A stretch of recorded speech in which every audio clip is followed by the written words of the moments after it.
चलिए स्टूडेंट्स, आज हम एक नया चैप्टर स्टार्ट करेंगे जिसका नाम है कैश फ्लो स्टेटमेंट। बहुत ही इंटरेस्टिंग चैप्टर है और बहुत ही थोड़ा सा लेंथी चैप्टर भी है। अगर हम ट्वेल्थ के सारे चैप्टर्स की अगर बात करें, टर्म फर्स्ट और टर्म सेकंड के जैसे कि बात करें, तो आपको पता है admission, even fundamental of partnership form, सबसे पहला लेंथी चैप्टर वहीं मिल जाता है आपको, जो पार्टनरशिप की स्टार्टिंग होती है। बहुत छोटे छोटे कंसेप्ट होते हैं, बहुत ज़्यादा कंसेप्ट थे। उसके बाद हमने एडमिशन देखा, थोड़ा सा लेंथी है। Then share, issue of share, lengthy chapter था। तो ऐसे ही उसी सीरीज में एक कैश फ्लो स्टेटमेंट भी इन्हीं का ही सगा भाई है। ये भी लेंथी चैप्टर है। इजी है, टफ कुछ नहीं है।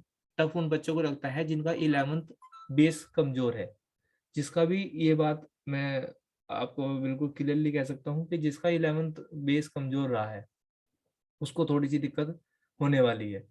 हालांकि मैं पढ़ाऊंगा इस तरीके से सो दैट आपको प्रॉब्लम ना आए, लेकिन फिर भी थोड़ा बहुत लग सकता है उनको, वे भयभीत हो सकते हैं। दूसरा, उन बच्चों के साथ दिक्कत हो सकती है। ये वार्निंग्स क्यों दे रहा हूँ पहले तो ये बता दूं। ये वार्निंग इसलिए दे रहा हूँ ताकि आप चैप्टर को बाद तक पढ़ लो, यानी कि उसमें हिम्मत ना तोड़ो। तो मैं उसी बात को कंटिन्यू करूँ अगर, तो मेरी बात ये थी बेटा कि ये थोड़ा सा चैप्टर क्या है, लेंथी है। और इसमें उन बच्चों को भी दिक्कत हो सकती है जो बच्चे पेशेंस वाले नहीं है, जिनके अंदर धैर्य नहीं है। इसका क्या मतलब सर, इसमें चैप्टर में धैर्य की जरूरत क्यों है? इस चैप्टर में धैर्य की इसलिए जरूरत है बेटा, इसका जो प्रोसेसिंग है, जो पूरा क्वेश्चन को फुल फ्लैश करने का जो मेथड है, वो थोड़ा लेंथी है। और जब लेंथी होता है तो उसमें पेशेंस चाहिए, सो दैट बच्चा घबराए नहीं कि सर ये क्या करवा दिया आपने, आंसर ही नहीं आ रहा, हम तो करके थक जाते हैं। बहुत बड़ा चैप्टर है सर, बहुत बड़ा क्वेश्चन है, एक क्वेश्चन करने में बहुत सारा टाइम लगता है। इस तरह की बातें सामने आती हैं, तो वो इस टाइप के बच्चे इस चैप्टर को थोड़ा सा करने में हिचकिचाते हैं, बचते नहीं है। तो ये तो इसके निगेटिव थॉट्स थे। इन्हीं को आप पॉजिटिव बना सकते हो। जैसे कि मैं आपको हर बार कहता हूँ कि अगर लेंथी चैप्टर है, लेंथी टॉपिक है, लेंथी क्वेश्चन है, तो कोई दिक्कत नहीं है। लेकिन हो सकता है कि लिमिट है, लिमिट लेस नहीं है। मैं आपको, यकीन मानिए, मैं आपको इसमें कुछ एडजस्टमेंट बता दूंगा, उससे बाहर कोई एडजस्टमेंट नहीं आएगी एग्जाम में। ये मैं गारंटी करके कह रहा हूँ।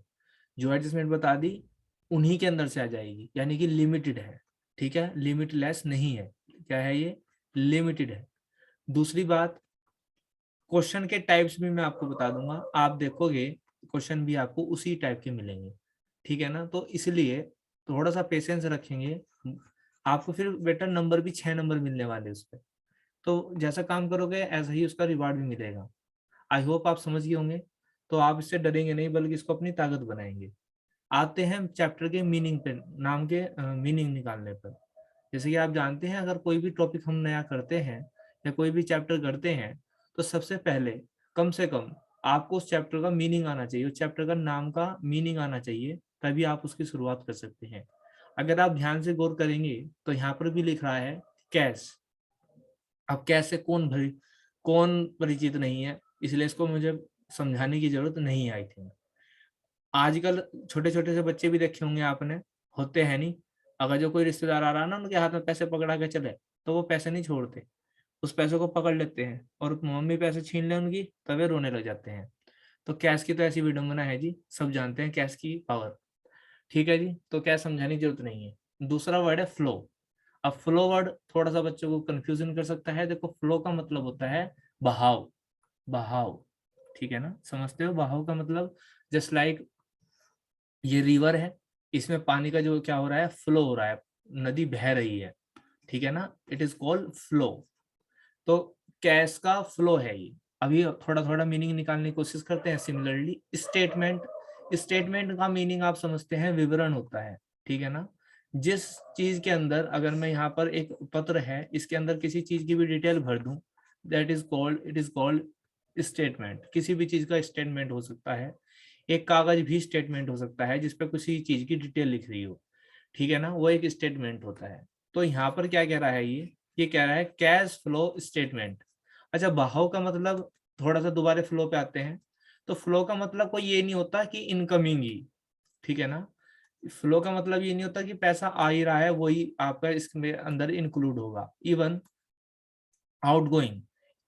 ठीक है ना, कैश का इनफ्लो और आउटफ्लो दोनों कंसीडर करते हैं इस चैप्टर में।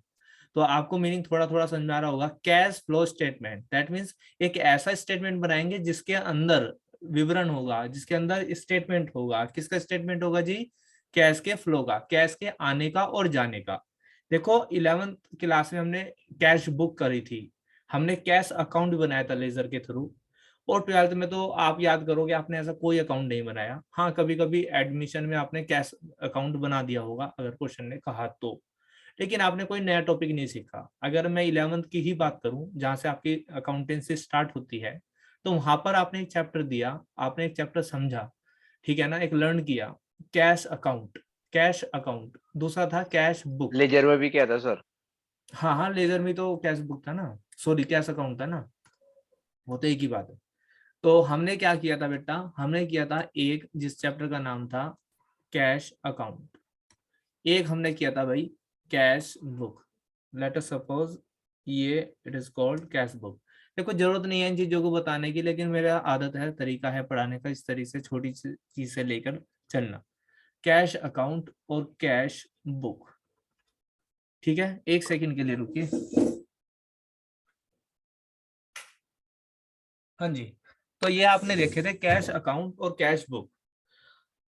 आपको याद होगा थोड़ा सा भी, ज्यादा ऐसा नहीं है कि जैसे मैंने अभी स्टार्टिंग में क्लास करने से कहा था कि 11th का बेसिक आना चाहिए, तो इसका मतलब ये बिल्कुल भी नहीं है कि आपको कैश अकाउंट आना चाहिए या कैश बुक आनी चाहिए। वो तो मैं कुछ और समझाने के लिए, चैप्टर का सिर्फ मीनिंग समझाने के लिए आपको यहाँ तक लेकर आ रहा हूँ। समझ में आ रही होगी बात। तो ये जो कैश अकाउंट था या कैश बुक था, तो आपने नोटिस करना कभी भी याद करके, जब आपने 11th के बेस पे जो किया था, ये बाद में बचाते थे बैलेंस सीडी। क्या बचाते थे? टू बैलेंस, पहले तो बचती थी बाय बैलेंस सीडी, जब हम टोटल कर देते थे, है ना, तो वही बन जाती थी आपकी टू बैलेंस बीडी। और कैश बुक में तो हमेशा ही क्या बचती है? To balance BD. मतलब सर, मतलब ये कि बेटा यहाँ पर क्या होता है आपके साथ, कि यहाँ पर आपको फाइनली जब अकाउंट कंप्लीट कर लोगे तो आपको ये पता चलता है कि पैसा लास्ट में कितना है, यानी कि आपको बैलेंस पता चलता है, कैश आपके हैंड में कितना है। ये कैश अकाउंट आपको कैश इन हैंड बता देता है आपके पास कितना है। ऐसे ही कैश बुक भी है, ये भी आपके बाद में कैश बता देता है कैश आपके हाथ में कितना है। और थोड़ा बहुत ये ट्रांजेक्शन बताता रहता है कि कैश कितना आया और कहाँ कहाँ वो इन्वेस्ट हुआ, कहाँ कहाँ वो खर्च हुआ। जैसे कि आपने लिख दी बाय परचेज, याद होगा ना, यहाँ बाय परचेज आती थी, यहाँ टू सेल्स। रेंट आपने पेड कर दिया, बाय रेंट। तो बेसिकली आपको थोड़ी ही इंफॉर्मेशन इन अकाउंट से बनती थी, लेकिन ये इनफ नहीं है एक कंपनी के लिए, ठीक है ना। कंपनी में इनका दायरा बहुत छोटा हो गया। हमें कैश की स्टेटमेंट को, कैश के फ्लो को, यानी कि कैश एक्चुअली में बिजनेस में आ कहाँ से रहा है, पैसा बिजनेस में से जा कहाँ रहा है, कितना कहाँ से आ रहा है, कितना कहाँ जा रहा है, इसके लिए एक बनाया गया स्टेटमेंट। उसी का नाम क्या है भाई, जो हम सीखने वाले हैं, कैश फ्लो स्टेटमेंट। थोड़ा बहुत क्लियर हो गया होगा पिक्चर। तो ये चैप्टर का मीनिंग हुआ बेटा कैश फ्लो स्टेटमेंट, ठीक है जी। तो हम कैश फ्लो स्टेटमेंट क्यों बनाते हैं और इससे होता क्या है, ये आपको थोड़ा थोड़ा पता चल गया होगा, और भी पता चलता चल जाएगा। ऐसा नहीं है कि आज ही अभी क्लियर हो गया होगा, क्योंकि जब आप इसका फॉर्मेट देखोगे, जब मैं फॉर्मेट समझाऊंगा और एक क्वेश्चन कराऊंगा, तब आपको और ज्यादा अच्छी चीजें क्लियर हो जाएंगी। अब बात आती है बेटा कि इसमें हमें क्या करना होगा सर। तो सबसे पहले मैं आपको बता दूं, आपको फॉर्मेट बनाने होंगे। फॉर्मेट कैसे बनाने होंगे मैं आपको याद भी कराऊंगा फॉर्मेट। अब बहुत से बच्चे कहेंगे सर याद करना भी पड़ता है इसमें। तो भाई याद करना कुछ नहीं पड़ता, जब प्रैक्टिस होती है, रोज रोज क्वेश्चन करते हैं, रोज एक ही चीज करते हैं, तो सब कुछ याद खुद से हो जाता है, पहली बात।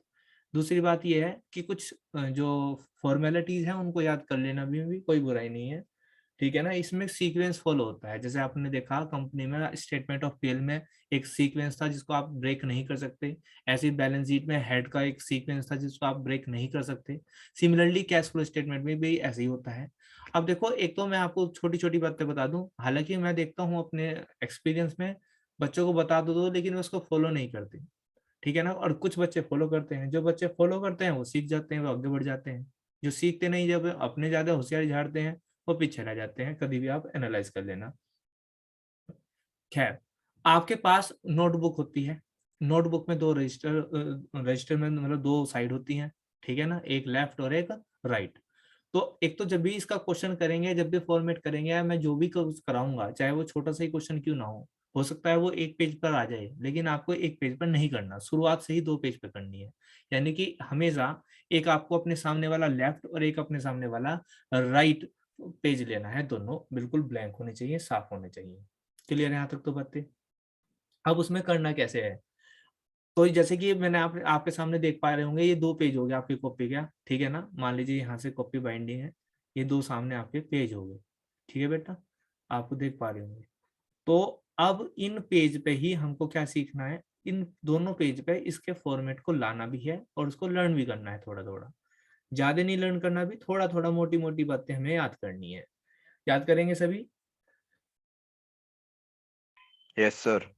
ओके। Yes sir. तो मैं आपको क्या बताता हूँ, पहले मोटी मोटी चीजें आज बता देता हूँ, सो दैट तुम इसकी स्टार्टिंग कर पाओ। देखो बेटा, कैश फ्लो स्टेटमेंट जो बनता है, जैसे कि अभी मैंने आपको बताया था, इसमें आपकी तीन एक्टिविटीज होती हैं। कितनी एक्टिविटीज होती हैं जी? तीन एक्टिविटीज। तो सबसे पहली जो स्टेटमेंट जो एक्टिविटी होती है, तो उसी के थ्रू बनता है। फर्स्ट हेड आता है यहाँ पर ए, जिसको बोलते हैं हम कैश फ्लो फ्रॉम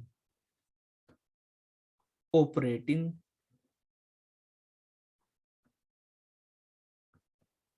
एक्टिविटीज। ठीक है जी, cash flow from operating activities, ये आपका कौन सा पार्ट है जी? ये आपका ए पार्ट है। अगेन आपको अपने पेज पर ही थोड़ा नीचे की साइड, आपको स्क्रीन पर तो थोड़े पेज छोटे दिखाई दे रहे होंगे, आप इसको अपने पेज के आधे से थोड़े ज्यादा पर, यहाँ पर देख पा रहे होंगे, यहाँ पर मेरे, अगेन मैं रिपीट कर रहा हूँ, मेरे में आपको नीचे जगह कम दिखाई देगी, लेकिन आपको थोड़ी ज्यादा छोड़नी है। आप यहाँ पर लिखेंगे अपना बी एक्टिविटीज। कौन सी एक्टिविटीज मेरे बच्चों? बी। ये तो होगी आपकी ए, ये होगी बी, कैश फ्लो फ्रॉम, ये ऑपरेटिंग एक्टिविटीज नहीं आएगा यहाँ पर। यहाँ पर क्या आएगा? Cash flow from investing activities, cash flow from investing investing activities. उसके बाद कैश फ्लो फ्रॉम ऑपरेटिंग हो गया, इन्वेस्टिंग हो गया। उसके बाद हम तीसरी करते हैं, जिसका नाम होगा हमारे पास मेरे बच्चों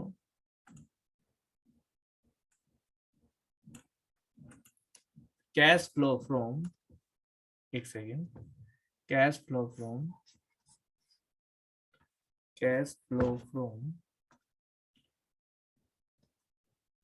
फाइनेंसिंग एक्टिविटीज। तो बिजनेस में, किसी भी बिजनेस में तीन तरह की एक्टिविटीज होती हैं। Cash flow sorry operating activities कौन कितनी होती है जी? तीन एक्टिविटीज। कौन कौन सी sir? Operating activities, investing activities और फाइनेंसिंग एक्टिविटीज। पहले तो आपको इतना समझना है, ये आपकी नोटबुक में, अगेन मैं रिपीट कर दूं सो दैट आपको कोई दिक्कत ना आए। जो फ्रंट पेज होगा ना आपका, जो कॉपी के सामने वाला पहला पेज होगा, उसमें दोनों एक्टिविटीज आ जाएंगी हमेशा, ठीक है जी, दोनों एक्टिविटीज आ जाएंगी। ये जो ऑपरेटिंग एक्टिविटीज है, इसका पार्ट अगर आपका पेज है तो इसको ज्यादा छोड़ोगे, इसके नीचे जगह होनी चाहिए। मेरे में दो लाइन छूट रही है, ऐसा नहीं है, दो लाइन छोड़ोगे, कम से कम भी 4 दूनी 8, 8 लाइनें आप यहाँ छोड़ देना। रजिस्टर बड़े वाला A4 साइज का यूज करना है इसके लिए, ठीक है, कोई रफ कॉपी नहीं यूज करनी है, ठीक है। मैं इस तरीके से कराने वाला हूँ सो दैट आपका आंसर आए। यकीन मानिए 7-8 साल के टीचिंग एक्सपीरियंस में अगर क्वेश्चन बच्चे इस तरीके से नहीं करते जिस तरह मैं सिखा रहा, कभी आंसर नहीं आता। और यकीन मानिए टीचर्स के लिए भी बहुत बड़ा टास्क होता है इस चैप्टर को कराना भी और करना भी। लेकिन अगर आप मेरे मेथड को एक एक पॉइंट, एक एक बातें फॉलो करोगे तो कोई दिक्कत नहीं, यानी कि ये भी मेरा प्रॉमिस है। आसान चैप्टर बना के छोड़ दूंगा, आप कहोगे यस सर बहुत इजी चैप्टर हो गया, ठीक है ना। लेकिन शर्त यही है, जो जैसे कह रहा बिल्कुल ऐसे करने होगा, अपनी होशियारी बिल्कुल नहीं। मैं देखता हूँ जैसे बच्चों का पेज बच गया, ये क्वेश्चन एक ही पेज पे आ जाएगा, है ना, तो क्या हो गया, सर तो कहते रहे देख थोड़ी रही, एक पेज पे आ जाएगा, एक पेज पे आ गया, लो जी जगह बच गई। अब यो खराब थोड़ी जाएगा, यो किसके नाम का छोड़ू, इस पे ही कर लूँ अगला क्वेश्चन, अगले से देख लूंगा। तो मतलब ये अपनी होशियारी झाड़ते रहते हैं। हमारी क्लास में जो ऑनलाइन में बैठे कुछ ऐसे बच्चे हैं ना, शिवांग जैसे, क्या है, नाम नहीं लेना चाहिए, लीव इट। अब यहाँ पर भी कुछ चीजें आएंगी, ठीक है, उनको हम बाद में करेंगे। लेकिन अभी आपको सिर्फ इतना समझना है, 3 एक्टिविटीज के थ्रू कैश फ्लो स्टेटमेंट बनता है। इसमें पहला ऑपरेटिंग एक्टिविटीज, दूसरा इन्वेस्टिंग एक्टिविटीज, तीसरा फाइनेंसिंग एक्टिविटीज। लेकिन सर ये है क्या, क्या ऑपरेटिंग एक्टिविटीज है, क्या इन्वेस्टिंग एक्टिविटीज है, और सर क्या फाइनेंसिंग एक्टिविटीज है, ये तो हमें समझ में नहीं आया। तो इसको हम समझ लेते हैं। आज की क्लास अगर हम इतना समझ पाए तो इनफ होगा हमारे लिए, कोई दिक्कत हमें नहीं होने वाली। ठीक है ना, तो चलिए समझते हैं। सबसे पहली एक्टिविटीज कौन सी बताई मैंने आपको बताया मेरे बच्चों, सबसे पहले operating activities, operating activities first. दूसरी मैंने आपको बताई बेटा ऑपरेटिंग एक्टिविटीज के बाद, दूसरी मैंने आपको एक्टिविटीज बताई इन्वेस्टिंग एक्टिविटीज, सॉरी, दूसरी मैंने एक्टिविटीज बताई आपको इन्वेस्टिंग, इन्वेस्टिंग एक्टिविटीज। तीसरी एक्टिविटीज बताई मैंने बेटा आपको फाइनेंसिंग एक्टिविटीज। देखो यहाँ पर आज का चैप्टर इन्हीं एक्टिविटीज का, जिसने मीनिंग समझ लिया उस बच्चे को इस चैप्टर में दिक्कत नहीं आने की। 2 टर्म्स, 3 टर्म्स में मैं बांट देता हूँ इस चैप्टर को, आपको ऑनेस्टली बताऊं, जिसने यहाँ नहीं मार खाने का वो उस चैप्टर को भी आसान करके आएगा और क्वेश्चन को करके लेकर आएगा। पहली बात, दूसरी बात और तीसरी बात। फर्स्टली मीनिंग, जो इनके मीनिंग को समझ जाएगा, जो आज समझ लेगा ऑपरेटिंग एक्टिविटीज के अंदर क्या आएगा और क्या नहीं आएगा, क्या इन्वेस्टिंग एक्टिविटीज के अंदर आएगा क्या नहीं आएगा, क्या फाइनेंसिंग एक्टिविटीज के अंदर आएगा क्या नहीं आएगा। एक जंग तो उसने यहाँ चीज ली, एक जंग तो यहाँ पर है, एक लड़ाई यहाँ पर है जो आपको लड़नी पड़ेगी। बहुत आसान है जिस तरीके से मैं पढ़ाऊंगा। दूसरा, आपको जो मैं एडजस्टमेंट दूंगा वो समझनी है, वो याद कर लेनी है, समझ लेनी है, दैट्स अप टू यू। समझ लोगे ज्यादा अच्छा रहेगा। तीसरा और लास्ट, थोड़ा सा 11th का बेस। अब आपको जिसको नहीं आता वो तो कहेगा सर अब मैं क्या करूं, तो मैं साथ साथ बताऊंगा। तो जब साथ साथ बताऊंगा ना, तो आपको HW में उस पर वर्क कर लेना है, स्पेशल उस पर ध्यान दे देना है, बस इतना काम आपको करना है।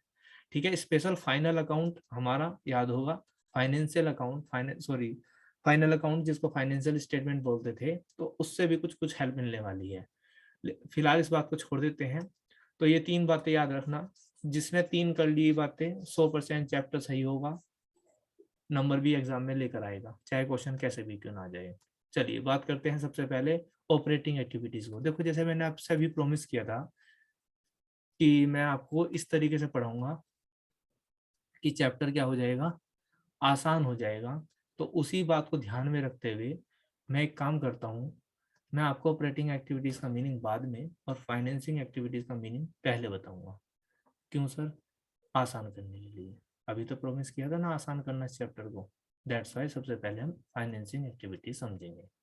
देखिए बेटा, मैंने आपको बताया बिजनेस 3 तरह की एक्टिविटीज में डिवाइड होता है। 3 तरह की एक्टिविटीज मतलब सर, अब ये जैसे ही इनका मीनिंग आएगा ना तो खुद समझ में आ जाना शुरू हो जाएगा। देखो सबसे पहली एक्टिविटीज, हम एक मान के चलते हैं हम एक नया बिजनेस स्टार्ट करने जा रहे हैं, ठीक है ना, हम एक नया बिजनेस स्टार्ट करने जा रहे हैं, तब की सिचुएशन क्या होगी उसको समझने की कोशिश करना। अभी भूल जाओ हमारा कोई बिजनेस है, कोई कंपनी है, कोई फैक्ट्री है, सोल प्रोप्राइटरशिप है या पार्टनरशिप है, छोड़ दो। आप ही सोचो एक बिजनेस लगाने जा रहे हैं, आप एक बिजनेस करना चाह रहे हैं, ठीक है। अभी मैं चैप्टर के अंदर की नहीं, मैं ओरल बात बता रहा, प्रैक्टिकल बात बता रहा हूँ। तो आप उस बात को समझने की कोशिश करना। क्या, कि आप ये मान के चलो एक बिजनेस कर रहे, ठीक है, एक बिजनेस स्टार्ट करना चाह रहे, एक फैक्ट्री लगाना चाह रहे, फैक्ट्री मान के चलूंगा मैं मेन तौर पे समझाने के लिए। तो आप ये मान के चलो आप एक फैक्ट्री स्टार्ट करना चाह रहे, यानी कि आप ट्रेडिंग का बिजनेस करना चाह रहे, जहाँ पर आप एक फैक्ट्री लगाओगे, जहाँ पर आप माल मैन्युफैक्चर करोगे, देन उसको सेल आउट करोगे, राइट।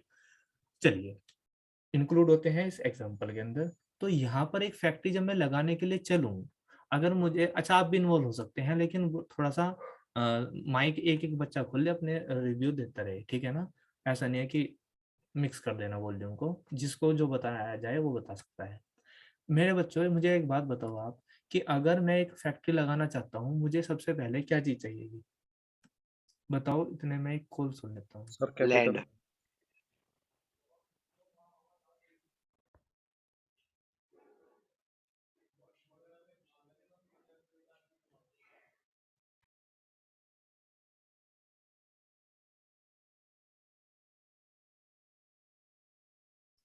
हाँ जी, क्या बताया बेटा आपने?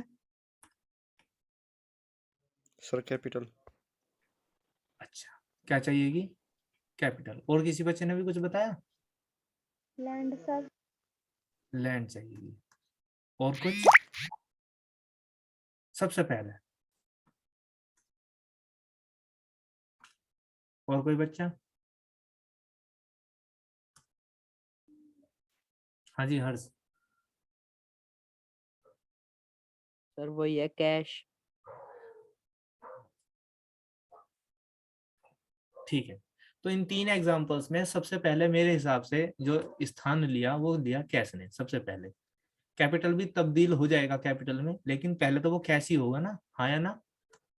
हालांकि कैश और कैपिटल कुछ कुछ सिमिलर हो गए, लेकिन कैश में और कैपिटल में डिफरेंस पता चल पा रहा होगा। पहले कैश चाहिएगा, देन वो कैपिटल बनेगा जब हम बिजनेस में इन्वेस्ट कर देंगे, हाँ या ना? तो यानी कि सबसे पहला जो स्थान हुआ वो क्या चाहिए हमें? कैश चाहिएगा। अब कैश चाहिए, कैसे चाहिएगा भाई? अगर आप बिजनेस स्टार्ट करना चाहोगे, बताओ कैसे चाहिएगा आपको? कैश कैसे आ सकता है आपके पास, बताओ भाई। मैं कहोगे सर सर ये आज तो तो हम लोन ले लें, सर है भाई। पर्सनल ये तो पर्सनल सर नहीं हम कैश लोन होगा। ले लें। हाँ भाई, बिल्कुल सही है। क्या क्या बताया? वन बाय वन बता दो, जो भी बताया। सर लोन, पर्सनल कोई भी लोन। लोन। चलो, पर्सनल क्या कह रही है अभी?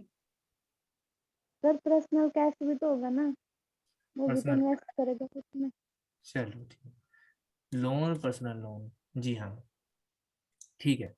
तो कुल मिला के यहाँ से भी आपको पता ही चल गया होगा बेसिक सा बात। भाई देखो, नॉर्मल सी बात है भैया, तो आप भीख मांगना शुरू कर दो, है ना? हाँ जी। देखो शिवांग बोला ना यहाँ, है ना? भीख मांग लो, या तो आप, या पापा जी होते ना, पापा जी, है ना? समझते हो पापा जी? इनका जमीन हाँ जी, जमीन जायदाद बेच दो, है ना? यही तो हो सकता नाश है। कर दो घर का। हाँ, घर का नाश कर दो, है ना? ये क्या पढ़ा रहे सर आप? चलो जी, कोई बात नहीं। और क्या कर सकते हो भाई? भीख भी मांग ली, किडनैपिंग कर सको, है? फिरौती मांग लोगे, है ना? यही तो हो सकता है। नहीं, लोन, लोन भी तो मिल सके। हाँ, सर इतना अच्छा काम करने के लिए हम इतना बुरा काम नहीं करने देंगे, उससे पहले अरे तो हमारा बिजनेस नहीं चलने का। ठीक है, कुछ बच्चों के दिमाग में आ जावे ना ऐसी ऐसी बातें, तो मैंने उसको इसी टर्म्स में पढ़ा दिया ताकि उन्हें अच्छा लगे। चलो, भीख मांगने से मतलब है लोगों से पैसा मांगना, भीख नहीं मांगना, लोगों से पैसा मांगना। तो हाउ कैन वी बैग, मतलब कैसे हम भीख मांग सकते हैं? हाँ जी। उधार, हाँ हाँ, उधार उधार मांगकर मांग के। भीख कैसे मांग सकते हैं, इसको टर्म, बिजनेस की टर्म में समझ लो भाई। भीख कैसे मांग सकते हैं? हम भीख मांग सकते हैं इश्यू ऑफ शेयर। हाँ, शेयर। Yes sir. अब बताओ, कुछ पल्ले पड़ा, कुछ बात मजा से आया आप कुछ? Yes sir. Issue yes of sir. Debenture, issue of debenture yes yes sir. Include sir. कर लो, include. Yes yes sir. Sir. भाई मेन बंदा फंडा क्या है, मैं आपको पढ़ाना क्या चाह रहा हूँ? मैं आपको पढ़ाना चाह रहा हूँ फाइनेंसिंग एक्टिविटीज। और फाइनेंसिंग एक्टिविटीज को छोड़ के हम आ गए थे यहाँ पर फैक्ट्री लगाने में। फैक्ट्री लगाने से पहले मुझे क्या चाहिए था? कैश। तो कैश कैसे रेज कर सकता हूँ मैं? Issue of share, share issue करके कैसा आ जाएगा? जैसे कि वंश ने बताया था, कैपिटल हो जाएगी। इश्यू ऑफ डिवेंचर से पैसा आ जाएगा, यानी कि लोन हो जाएगा, उधार हो जाएगा। या अभी ने कहा था पर्सनल, यानी कि अगर आपके घर में पहले से ही पैसा है या कोई जमीन जायदाद है, उसको बेचकर आप पैसा ले ला सकते हो। ठीक है, वो तो एक अलग सीन है। कहने का मतलब, हम इसके अंदर जैसे नाम से भी पता चलता है, क्या चैप्टर टॉपिक का क्या नाम है भाई? Financing activities. फाइनेंसिंग का मतलब आप समझ रहे हैं ना, फिनांस, यानी कि पैसे से लेन देन से मतलब, ठीक है ना? तो वही यस एक्टिविटीज के अंदर इसके अंदर आता है, जिसमें बिजनेस में पैसा आता तो है और पैसा जाता भी है, लेकिन कौन सी टर्म्स में? जो बिजनेस को फंड रेज करेंगे, आई मीन टू से जो बिजनेस को फंड प्रोवाइड कराएंगे। फंड से मतलब कैपिटल, एक तरह से कैपिटल प्रोवाइड कराएगा एक तरीके से, वो इस एक्टिविटी के अंदर आएगा। कुछ कुछ समझ में आया, कुछ कुछ थोड़ा बहुत मैं क्या चाहा कि मैंने कहा हम बना रहे कैश फ्लो स्टेटमेंट। क्या बना रहे हैं हम? कैश फ्लो स्टेटमेंट बना रहे हैं। और कैश फ्लो स्टेटमेंट में तो तीनों एक्टिविटीज में ही पैसा आएगा भी और पैसा जाएगा भी। लेकिन जब मैं बात करता हूँ पर्टिकुलर एक एक्टिविटीज की जिसका नाम है फाइनेंसिंग एक्टिविटीज, तो आपको समझ गया होगा क्योंकि मैंने एक बिजनेस लगाने से एग्जांपल दिया सो दैट आपको लॉन्ग टर्म तक याद रहे। यानी कि इस एक्टिविटी के अंदर वो वाला पैसा आएगा जिस पैसे से बिजनेस स्टार्ट किया जाता है। अब थोड़ा बहुत पिक्चर क्लियर होगी होगी हुई या नहीं? यस और नो बस। Yes, sir. ठीक है आगे। तो फाइनेंसिंग एक्टिविटीज के अंदर वो पैसा आएगा जिस पैसे से बिजनेस स्टार्ट किया जाता है। अच्छा जैसे आपके पास पैसा आ गया, आपने फंड रेज कर लिया, ठीक है जी, पैसा आ गया। अब पैसा आने के बाद क्या करोगे भाई? फैक्ट्री लगानी थी ना। तो अभी ने एक एग्जांपल दिया था कि लैंड चाहिएगी जो हमारी दूसरे नंबर पे चाहिएगी। तो अब अभी का जवाब सही हो सकता है। यानी कि इस जब पैसा आ गया तो मुझे एक फैक्ट्री के लिए जमीन खरीदनी पड़ेगी, या फैक्ट्री ही खरीदनी पड़ेगी, या फैक्ट्री का स्ट्रक्चर बनाना पड़ेगा। स्ट्रक्चर बनाने के बाद क्या करना पड़ेगा भाई? मुझे मशीन लगानी पड़ेगी, हाँ या ना? क्या लगानी पड़ेगी जी? मशीन लगानी पड़ेगी। पक्की बात है। तो यानी कि इस पैसे को मुझको क्या करना पड़ेगा भाई? इस पैसे को मुझे क्या करना पड़ेगा? इन्वेस्ट। क्या करना पड़ेगा? इन्वेस्ट। दैट्स वाई दूसरी एक्टिविटीज थी हमारी इन्वेस्टिंग एक्टिविटीज। इसके अंदर आपका पैसा का जो आउटफ्लो होगा वो एज ए इन्वेस्ट होगा। यानी कि आप अपने पैसे को जब इन्वेस्ट कर दोगे अपने बिजनेस के अंदर, तो वो इस एक्टिविटी के अंदर हम घुस जाएंगे, इन्वेस्टिंग एक्टिविटीज। फाइनेंसिंग एक्टिविटीज को तोड़ते हुए छोड़ते हुए हम इन्वेस्टिंग एक्टिविटीज के अंदर घुस जाएंगे। थोड़ी थोड़ी बहुत कनेक्ट हो रही है।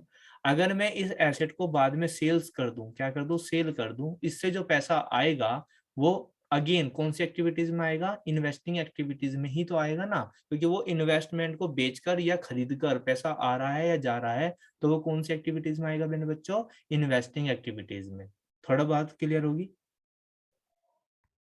Yes, sir. ठीक है। अब आ जाते हैं हमारी फर्स्ट एक्टिविटी। वैसे तो थर्ड नंबर पे चल रही समझाने के तौर पे, लेकिन वैसे फर्स्ट एक्टिविटीज है। अब जब ये फैक्ट्री तैयार होगी मेरी, ये फैक्ट्री बिल्कुल तैयार होगी, ठीक है, बेहतरीन फैक्ट्री है हमारी, ये फैक्ट्री लग के तैयार होगी, ठीक है जी। तो अब इसके अंदर क्या होगा? हमें गुड्स को क्या करना पड़ेगा जी? गुड्स को क्या करना पड़ेगा?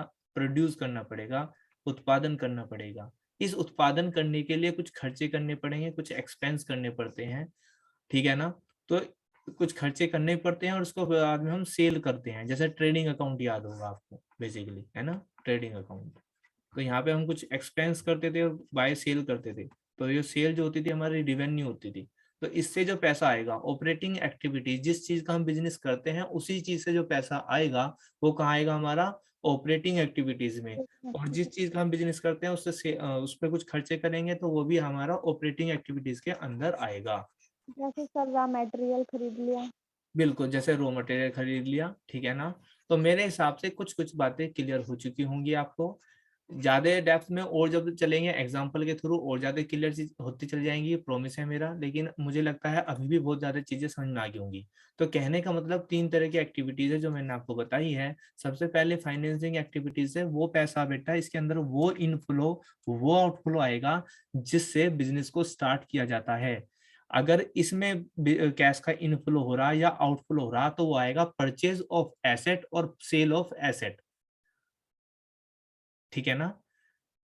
परचेज ऑफ एसेट्स और सेल ऑफ एसेट, क्योंकि इन्वेस्ट कर रहे हो आप बेसिकली अपने पैसे को। जो यहाँ फाइनेंसिंग एक्टिविटीज में आपने फंड रेज किया, जो आपने पैसा किसी भी तरह इकट्ठा किया, उस पैसे को आप अपने बिजनेस में क्या कर दोगे? इन्वेस्ट कर दोगे। उसके बाद उसे इन्वेस्ट करके जो ढांचा आपने बिल्डिंग फैक्ट्री जो भी आपने बनाई उसके जो काम करोगे डेली रूटीन के, जो उसके अंदर उससे पैसा आएगा या जाएगा, that is called operating activities. अब तो आया समझ में? Yes sir. Yes sir. ठीक है। तो मैंने आपको बताया था सबसे पहला टास्क क्या था बेटा? इनकी एक्टिविटीज के मीनिंग को समझ लेना, ताकि हमें इसको रटना ना पड़े। अगर आप इसके मीनिंग को समझ लोगे ना तो बहुत इजी हो जाएगा। अब आप समझ सकते हो। अब मैं थोड़ी सी टाइम और लूंगा आपका, ज्यादा लंबी क्लास नहीं करूंगा आज की। अब मैं कुछ एग्जाम्पल पूछूंगा, ठीक है? तो थोड़ा सा सेंस का यूज करके आपको उनके आंसर देने कि वो चीज आइटम वो पर्टिकुलर टॉपिक कहाँ आएगा। सो दैट क्या होगा कि आपकी एक्टिविटीज का टेस्ट हो जाएगा, ठीक है? तो मैं छोटे छोटे से एग्जाम्पल लूंगा ताकि आपको पता चल जाए कि ये आइटम कहाँ जाएगा। ठीक है मेरे बच्चों, पक्की बात?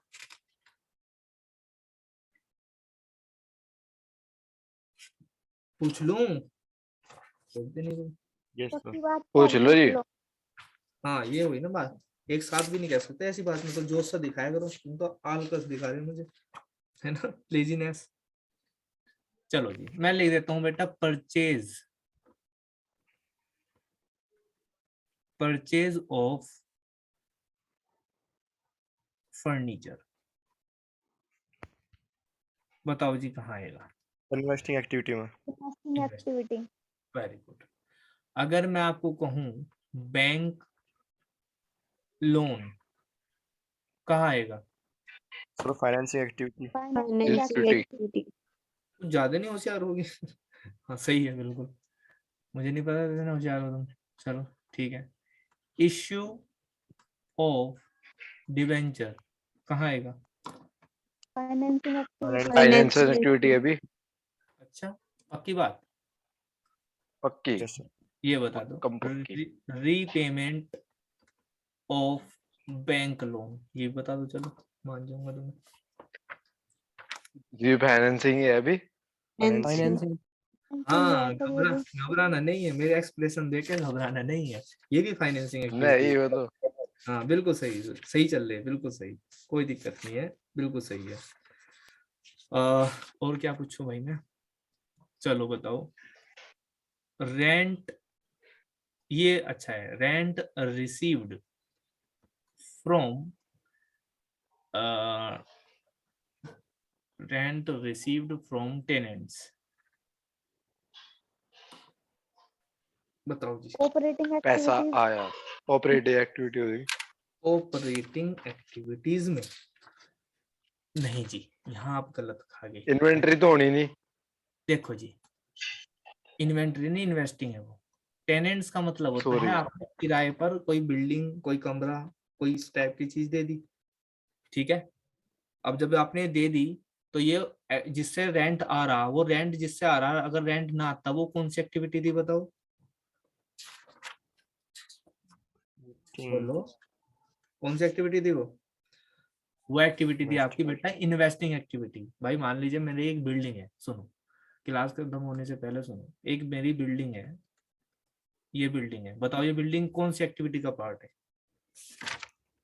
Investing. इन्वेस्टिंग।